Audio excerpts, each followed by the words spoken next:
যে কোনো জিনিস ঘটতে পারে বাংলাদেশে যে কোনো মুহূর্তে। আপনি একটা কথা মানুষ বললেন ভাবে যে এক পরিকল্পনা চলছে, যেখানে মানে সিট ভাগাভাগির কথা চলছে, গোপন সূত্রে কি তথ্য সামনে আসছে, কে কটা সিট নিতে পারে, এই রকম কি কোনো তথ্য সামনে উঠে আসছে? এটা অনুমান করা হচ্ছে এই ধরনের একটা বৈঠক হয়েছে এবং তারা তো বিএনপি তো ইউটার্ন করছে। বিএনপি যখন শাহাবুদ্দিন প্রেসিডেন্টকে সরাই ফেললে কি হবে, সাংবিধানিক শূন্যতা হবে, সে তারা এটা বাধা দিচ্ছে। তারপরে আওয়ামী লীগকে বাদ দিলে যে এটা ইনক্লুসিভ এবং ক্রেডিবল ইলেকশন হবে না, একথা তো বিএনপি বলছে। এখন বিএনপি বলছে যে আওয়ামী লীগকে শাস্তি দিতে হবে, তারা গণহত্যা করছে, তাদেরকে এমনও হতে পারে যে তারা এই গভর্নমেন্ট বিএনপি এরা মিলে একসাথে মিলে আওয়ামী লীগকে ব্যান করে দিল, তার নিবন্ধন করে দিল, কেটে দিল, এরকম একটা আভাস পাওয়া যাচ্ছে। তো এরা এখন কি করবে এখনো বোঝা যাচ্ছে না। তো মানুষ তো অনেক কিছু ভাবে, হয়তো না, যার যা হবে সেটা হয়তো অনেকে ভাবতেই পারে না, এরকম পরিস্থিতি।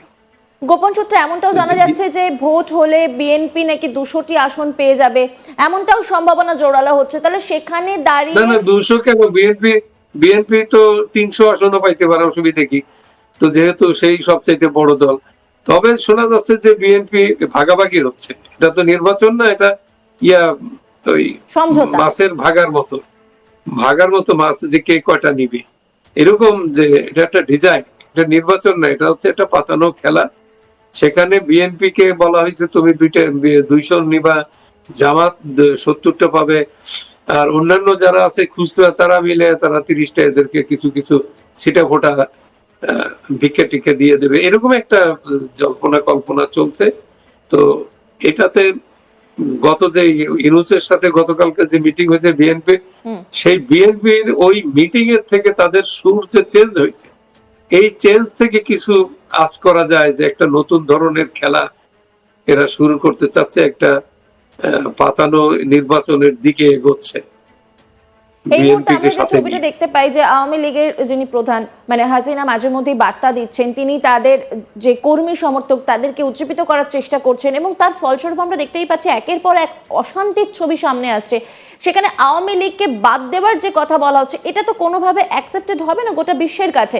সেখানে দাঁড়িয়ে তাদের কি কোনো পরিকল্পনা থাকছে অন্যত্র? শুধু আওয়ামী লীগ না, 14 দল বাদ দিচ্ছে এরা। 14 দলের কাউকে এরা নির্বাচন করতে দিবে না, দ্যাট ওয়াজ देयर ডিজাইন। ওরা নিজেরা যে আমরা আর মামুরা, এটা কি বলা যায় যে আওয়ামী লীগকেই কোথাও গিয়ে বিএনপি, জামাত এবং অন্তর্বর্তী সরকার প্রত্যেকে ভয় পাচ্ছে? সবাই ভয় পাচ্ছে এখন। আওয়ামী লীগের পপুলারিটি বেড়ে গেছে। কতগুলো স্টাডি বের হয়েছে তো, যে সাংবাদিকরা নিউট্রাল একেবারে, যেখানে কোনো কিছুই করা যায় না, মানে ম্যানিপুলেট করা যায় না এই রেজাল্ট, এরকম 4টে রেজাল্ট বেরিয়েছে। বিএনপির 3জন সাংবাদিক বিএনপির তারা করছে, আরো অন্যান্যরা করছে, করে দেখছে যে শেখ হাসিনা অনেক ঊর্ধ্বে তার পপুলারিটি। রাস্তায় তো মানুষ চাইছে যে এই এই গজব, এই এই সরকারকে মনে করতেছে একটা একটা ডিজাস্টার। তাদের সাধারণ মানুষের জীবন মান এমন অবস্থায় পৌঁছেছে, তাদের জীবনের নিরাপত্তা নাই, খাদ্যদ্রব্যের দাম বেশি, নিত্য প্রয়োজনীয় জিনিস একেবারে গগনচুম্বী, হাতের নাগালের বাইরে এদের জীবন, মানে বেঁচে থাকাই দায় হয়ে পড়ছে। প্লাস নিরাপত্তা নেই। এরা যে ভ্যান্ডালিজম করছে, এখনো ফ্রম ডে ওয়ান তারা ভ্যান্ডালিজম শুরু করছে, আর এটা করেই যাচ্ছে। এরা জোর করে বিচারকদের মিছিল করে এসে বিচারকদের বের করে দিল। তারপরে স্কুল কলেজ ইউনিভার্সিটিতে শিক্ষকদেরকে, শত শত শিক্ষকদেরকে তাড়িয়ে দিল, অপমান করে শিক্ষকদের, প্রিন্সিপাল এদেরকে বাইর করে দিয়ে। এখন তো কোনো শিক্ষা, বাংলাদেশে কোনো শিক্ষা কার্যক্রম কিন্তু চালু হয় নাই এখন, কোথাও কোনো শিক্ষা ঠিক মতো চলছে না, স্কুল কলেজ কোথাও না। তো ওরা যে বলা যায় যে বাংলাদেশের যে গোছানো সংসার, সেটা একেবারে কিন্তু এখন লন্ডভন্ড হয়ে গেছে। আর্থিক পরিস্থিতি অনেকটা তলানিতে, সেখানে দাঁড়িয়ে নির্বাচন করতে তো একটা খরচ আছে, সেই বিষয়টার দিকে যদি আমরা নজর দিই। এরা তো দুঃসাহস দেখাচ্ছে। নির্বাচন এমন অবস্থায় পৌঁছেছে, এদের মানুষ তো এদেরকে কি বলে, সাধারণ মানুষের ভাষা, আপনি সোশ্যাল মিডিয়াতে যান, দেখবেন যে এদের অবস্থা কি। তো এরা তারপরও যে কাজগুলো খুব অ্যাগ্রেসিভ কাজ, একটা দেখছে যে তাদের ইরোশন হচ্ছে, তাদের যে পপুলারিটি, তারপরে তারা আরো অ্যাগ্রেসিভ হয়ে বঙ্গবন্ধুর বাড়ি ডিমলিশ করলো সারা বাংলাদেশে বিভিন্ন জায়গায়, এবং গভর্নমেন্ট স্পন্সার্ড অ্যাক্টিভিটিজ। এটা কি করলো, 35টা ডিস্ট্রিক্ট থেকে আপনার এই বুলডোজার নিছে। বুলডোজার তো কার? সরকারের। এটা roads and highways and works ডিপার্টমেন্টের বুলডোজার। কে দিল এটা? তো এখানে গভর্নমেন্ট নীরব থাকলো, পুলিশ নীরব, আর্মি নীরব, সবাই নীরব থাকলো। তার মানে কি, গভর্নমেন্ট ওদেরকে উৎসাহ দিছে, করো। এটা গভর্নমেন্ট স্পন্সার্ড ভ্যান্ডালিজম। তো এই সব করে তারপরে নির্বাচন, এটা দুঃস্বপ্ন, এটা প্রশ্নই ওঠে না, এটা বাস্তবায়ন হবে না। ইতিমধ্যে যে খবরগুলো আমরা জানি যে আমেরিকার সাহায্য বন্ধ করে দিয়েছে, পাশাপাশি সুইজারল্যান্ড সাহায্য বন্ধ করে দিয়েছে, এমনিতেই পরিস্থিতি জটিল। এরপরে আওয়ামী লীগ সহ যে 14টি পার্টি রয়েছে তাদেরকে বাদ দিয়ে যদি নির্বাচনের পথে হাঁটে, তাহলে তো পরিস্থিতি আরো বেশি জটিল থেকে জটিলতর হবে। সেই মুহূর্তে গিয়ে বাংলাদেশ কি করবে?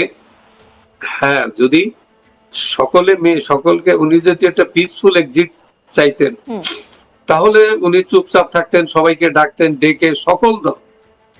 তা এখন যে দলগুলো তার সাথে আছে প্লাস 14 দল, সবাইকে ডেকে, সারা বাংলাদেশের যত রাজনৈতিক দল আছে সবাইকে ডাকতে হবে। সবাইকে ডেকে তারপরে পরিস্থিতি বুঝিয়ে যে আমরা তো আসলে পারলাম না, আমরা খুব সমস্যা আছে, তো আপনারা সবাই মিলে এটাকে একটা জেনারেল কনসেনসাস তৈরি করতে হবে, একটা ন্যাশনাল ইউনিটি তৈরি করতে হবে। ন্যাশনাল ইউনিটি মানে সকল দল যাকে আপনি পরাজিত করছেন, যাকে তো ষড়যন্ত্রের মাধ্যমে, তাকে এখন তো কেউ তো তাকে আর এখন বলতে পারবে না, শেখ হাসিনাকে কোনো অবস্থাতেই বলতে পারবে না যে সে সন্ত্রাসী বা সে স্বৈরাচার, সে ফ্যাসিস্ট, এগুলো তো এখন বলা যাবে না। কারণ ষড়যন্ত্র যে ছিল, যে কনস্পিরেসি, ডিপ রুটেড কনস্পিরেসি, এটা তো রিভিল হয়ে গেছে। এইটা না হলে শেখ হাসিনা তো 14 বছর ঠিক মতো চালিয়েছে, তার বিরুদ্ধে তো ওই নির্বাচনের কিছু প্রতিবাদ করতে পারেনি। তারা একটা কাজ করছে, নির্বাচন বয়কট করে গেছে। 3টে নির্বাচন বয়কট করছে বিএনপি। তো তার নির্বাচন বয়কট করলে তো তাদের ব্যাপার, এটা তো শেখ হাসিনার ব্যাপার না। তো মানুষ তো নির্বাচনে যায়, তারপরে যদি অন্যায় কিছু হয় সেটা ওইখানেই বিচার হবে, ওইখানে মানুষ দেখবে, মানুষের জাজমেন্টটা তাদের পক্ষে যাবে যদি তাদের বিরুদ্ধে কোনো অন্যায় হয়, হয়। তো তারা তো সেই পরীক্ষা দেয়নি, 3টে নির্বাচন তারা করেনি। তো সেই জন্য শেখ হাসিনাকে ফ্যাসিস্ট বলা, জোর করে এখন ক্ষমতাচ্যুত হয়েছে বিদেশি ষড়যন্ত্রের, একটা সুপার পাওয়ারের ষড়যন্ত্রের কাছে, যে এই বলি হয়ে গেল একটা স্থিতিশীল সরকার, দীর্ঘদিনের একটা সরকার, যে সরকার বাংলাদেশের উন্নয়ন রোল মডেল তৈরি করে দিচ্ছিল বাংলাদেশকে। সারা পৃথিবীর কাছে বাংলাদেশ ছিল উন্নয়ন রোল মডেল, এবং এমন সব জিনিস যে চেঞ্জ আসছে, যে একটা ওয়েলফেয়ার স্টেট করার জন্য অনেক কিছু এখানে চালু হয়েছে।